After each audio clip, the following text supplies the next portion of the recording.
Lucas Ferreira, 28 anos, acordou sobressaltado no meio da floresta.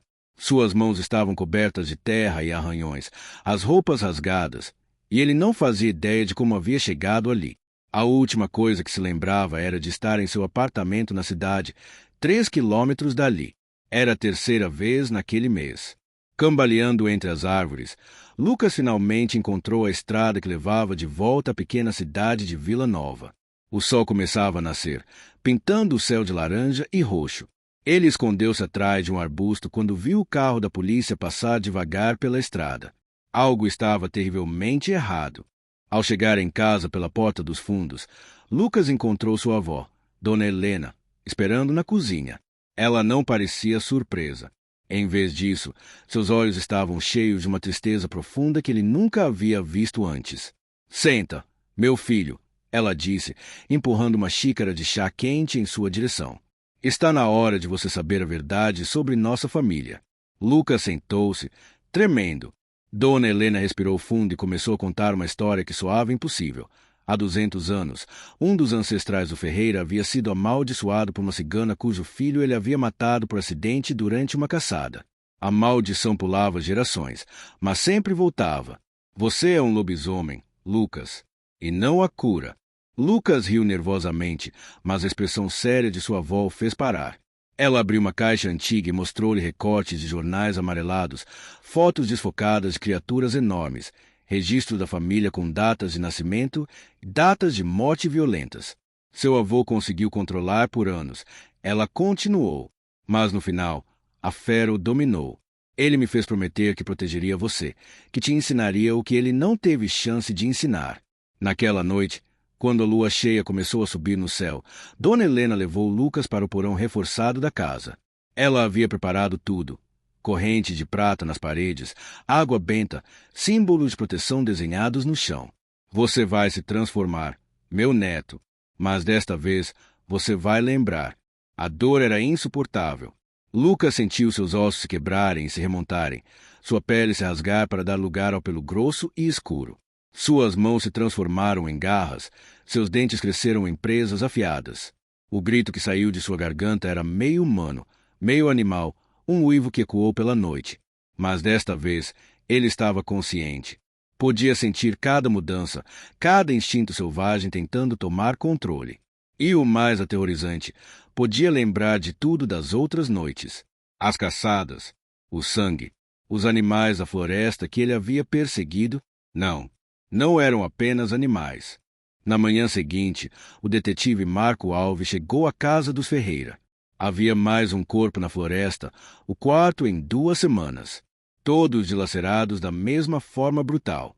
As marcas eram de um animal grande, mas nenhum animal conhecido da região.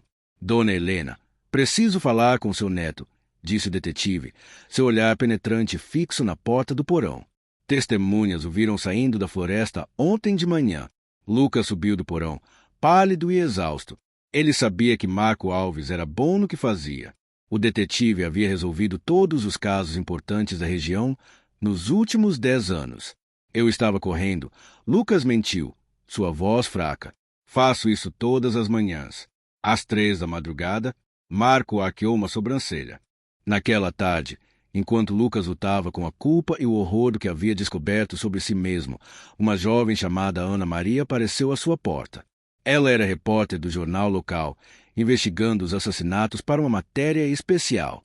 Eu sei o que você é, ela disse baixinho, quando Dona Helena o deixou a sós na sala. E sei que você não está matando pessoas. Lucas ficou paralisado. Ana abriu sua bolsa e mostrou fotos detalhadas das cenas do crime, anotações, mapas. As vítimas não foram mortas por você, ela explicou. Há um padrão. Todas eram criminosos. Um traficante, um estuprador foragido, um assassino que escapou da justiça. E as marcas não são de um único animal. São de pelo menos 3 criaturas diferentes. 3? Lucas sussurrou. Há mais lobisomens em Vila Nova. E eles estão caçando. Ana havia descoberto algo que mudava tudo.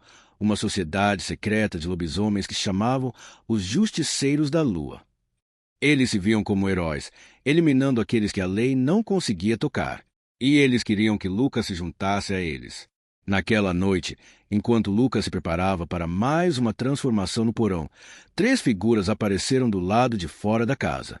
Quando a lua cheia se ergueu, eles também se transformaram, revelando-se como pessoas conhecidas da cidade: o farmacêutico, a professora de história e, para o horror de Lucas, o próprio detetive Marco Alves.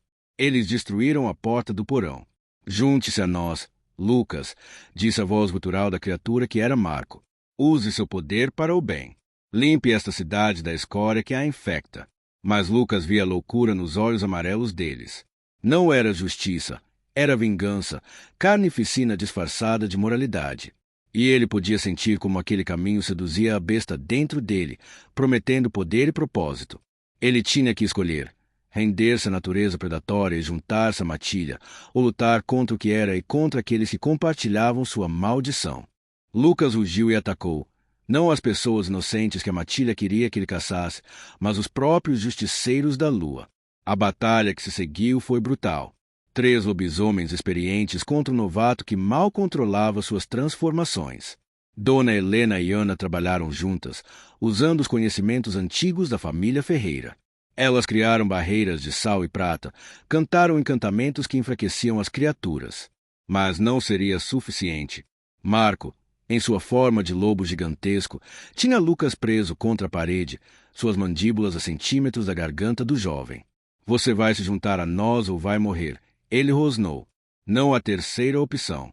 Foi quando Dona Helena fez o impensável. Ela cortou a própria mão com uma faca de prata e deixou o sangue pingar em um cálice antigo de família, o mesmo cálice que havia pertencido ao ancestral original que foi amaldiçoado. A maldição começou com sangue, ela gritou, e com sangue pode ser transferida.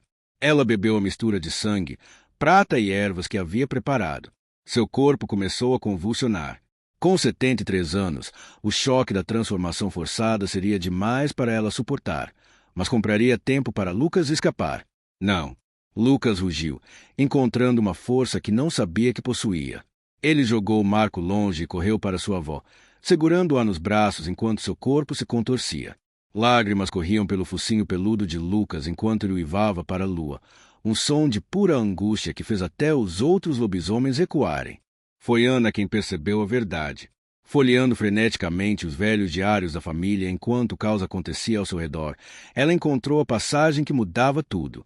A maldição pode ser quebrada quando um amaldiçoado escolhe salvar em vez de destruir, quando o amor supera o instinto da fera. Lucas ainda estava em forma de lobo, mas algo havia mudado.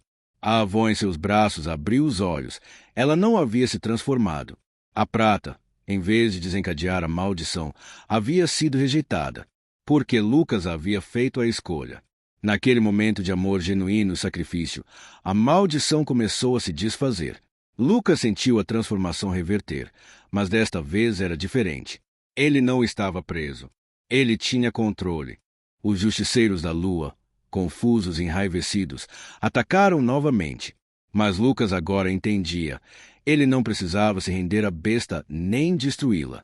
Ele precisava integrá-la, aceitá-la como parte de si mesmo. Com um rugido que sacudiu as janelas, Lucas se transformou novamente, mas desta vez por vontade própria.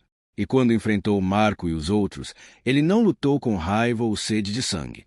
Lutou com propósito. A batalha foi rápida. Lucas desarmou a professora, incapacitou o farmacêutico e finalmente encarou Marco.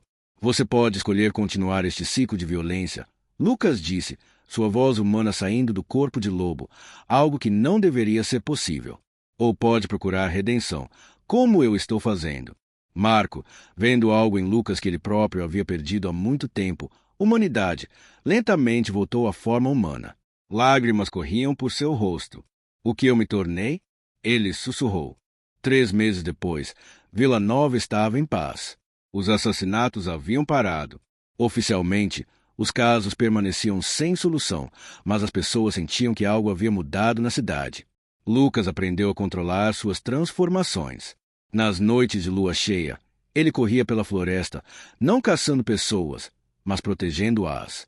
Havia coisas genuinamente perigosas naquelas matas, e ele havia encontrado seu propósito. Ana continuou sua investigação. mas agora como aliada, ajudando a manter o segredo e a encontrar outros lobisomens perdidos que precisavam de orientação. Marco Alves renunciou ao cargo de detetive e foi para o mosteiro nas montanhas, buscando paz para os demônios que havia criado. E Dona Helena, mais forte do que nunca, abriu sua casa para outros membros da família Ferreira que começavam a mostrar sinais da maldição. Ela havia descoberto que o amor e a aceitação eram mais poderosos do que qualquer encantamento. Na última noite daquele mês, enquanto a lua cheia se erguia novamente, Lucas ficou na varanda de sua casa. Ana estava ao seu lado, segurando sua mão. "Você está pronto?" ela perguntou.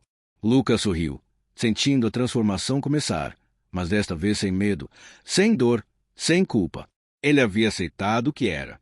Não era um monstro, não era um herói. Era simplesmente Lucas Ferreira, um homem com um poder extraordinário e a responsabilidade de usá-lo sabiamente.